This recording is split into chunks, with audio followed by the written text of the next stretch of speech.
Maithili studio की प्रस्तुति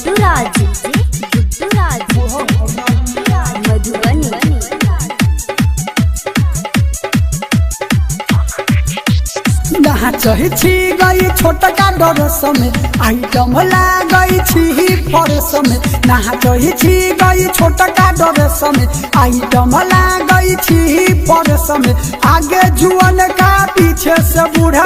लह जाई तो गे ओढ़ में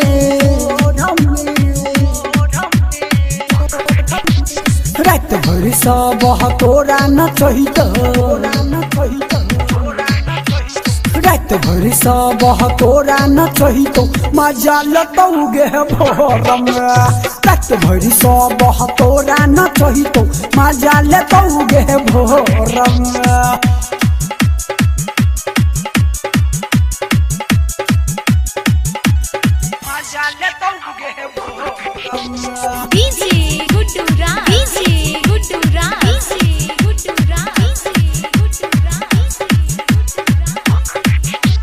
बाजा में हमरो आई जोगे रानी बरद तू मना मानी गे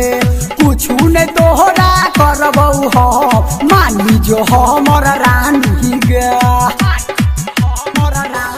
हाँ हाँ बाजा में हमरो आई जोगे रानी बरद तू मना मानी गे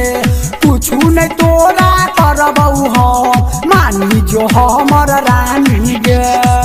सब की दाग लगे तो तोहरा गे और हमी के कोहरम में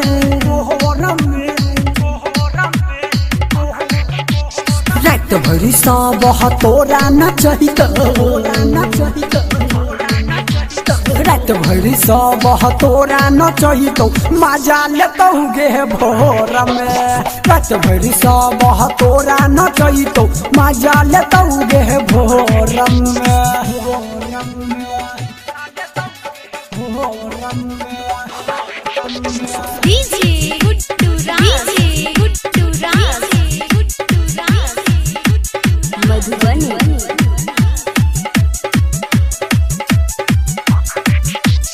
सादिक रसी लगे तो छोई रगे लुटेरा लाल ले तो लुईटा गे आजी के रहा तो सुना गे बूची कितना चौकी जेते टूटा गे हे गे सूरज साजन तो छोई रगे लुटेरा लाल ले तो लुईटा गे